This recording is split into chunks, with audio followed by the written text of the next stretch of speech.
Okay, so before you go on your coaching journey and before you get into the trenches and learn how to become a confident coach, it's really important for you to understand the difference between what a coach is and what a coach isn't. Because a lot of people nowadays are calling themselves coaches, and I can see very quickly that when they present themselves as coaches online, they're actually not coaches. There are a lot of people that are motivational speakers. There's nothing wrong with that. If you want to build a career in speaking, great. You're a motivational speaker. That's what you're aspiring for. That's what you grow into. That's totally fine. But a lot of people are telling people what to do, and they're parroting information and just sharing it. So that's not actually a coach. It's a motivational speaker. All right. So let's see, what is the definition of a coach? What is it actually? And then let's look at what a coach isn't. So coaching is a collaborative partnership between coach and client, first and foremost, right? You're co-creating with your client.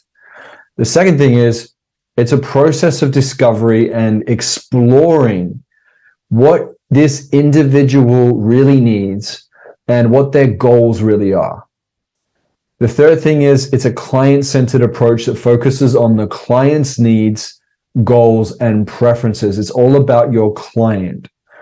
The fourth thing, it's a non-judgmental and supportive environment that encourages growth and development. We don't judge our clients, right? We sit in it with them, we give them feedback, we support, but we don't judge. The fifth thing is it's a results-oriented approach that helps individuals achieve measurable outcomes. A real coach will be able to focus on results and support their clients to get those results. The sixth thing, it's a confidential and a trustworthy relationship between you and your client. Very important stuff there. The seventh thing is that it's a structured and systematic process that involves setting goals. It involves identifying obstacles and even developing actionable plans to overcome them and giving them to your client and supporting them through navigating this, as a lot of the time they need someone in their corner. So you're there to support. The eighth thing is that it's a conversation-based approach that involves asking powerful questions. It involves listening deeply, being present, and it also involves providing honest feedback, right? A lot of people need this. They need to know what to focus on, they need clarity, and they need accountability. Number 9 is that it's a flexible and adaptable process that can be customized so that it fits each of your clients uniquely based off whatever it is that they have a problem with and that they need a solution for. As long as you can deliver that solution, obviously. You don't want to commit to coaching somebody if you don't think you can bring a solution to the table, right? And the final piece to this of what a coach really is they have a responsibility to continue to support their clients through a learning process that involves ongoing feedback, it involves evaluation, and it involves improvement. So tweaking it along the way. That is what a coach is there for. So let's have a look now at what coaching isn't. Coaching isn't therapy or counseling. Coaching isn't consulting. Unless you've been hired to actually consult, you're not a consultant, you're a coach, right? The third thing is a one-size-fits-all approach is not coaching. You can't just stock standard this. That's why it's important to understand human behavior. It's important to understand the tools and the frameworks and the exercises that can support your clients depending on what they're struggling with. And that's what I teach in Influential Coach.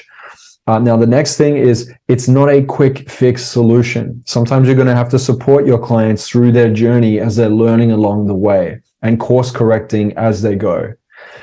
The next thing is that it's not a substitute for personal responsibility or accountability, right? Yes, you can support them and hold them accountable, but it's not all on you as the coach. They've got to show up and be in the ring too. So you may be able to support somebody to move towards greatness and success, but they've got to want it as well, right? It can't just be you wanting it. They've got to want it too. Coaching isn't a process of telling the client what to do or how to do it. This again is consulting. If somebody wants a strategy direct from you, you give them the exact strategy. They just sit and take note and listen the whole time. It's Sometimes coaching sessions may feel like that and go that way if somebody really needs that. But for the most part, coaching is asking questions and being there and giving feedback as you go along. And it's about supporting your client to navigate through the feelings and the emotions and the inner obstacles, right? Not just sitting there and telling them what to do. Again, motivational speaker or consultant, right? It's also not a relationship that involves dependency or codependency. We've got to be really careful of this when you're coaching. I'm going to talk about this later in some other modules. You're there to be caring and compassionate, yes.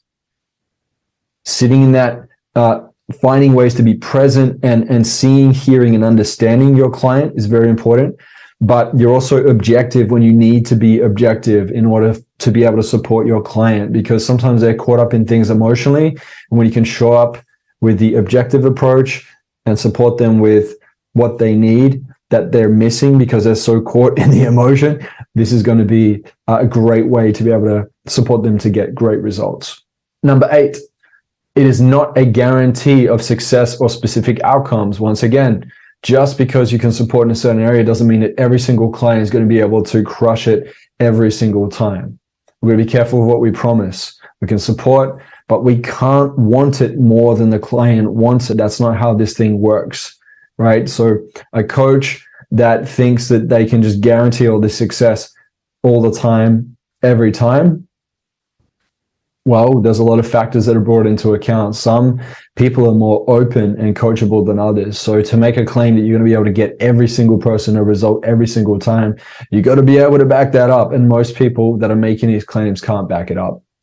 Number 9, coaching isn't a process that involves unethical and manipulative practices. Sometimes some people are really good with their branding and their marketing and good with their words, but they're terrible at the art and craft of coaching. They don't know the tools, the frameworks, the exercises. They're not present with their clients. They don't know how to give feedback.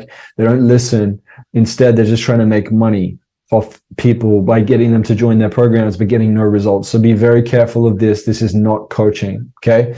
And then last but not least, coaching isn't a process that involves crossing boundaries or violating ethical standards. It's very important to be professional, okay? And we're going to break this down a little bit later on as you go through the modules about professionalism. It's very, very key, okay?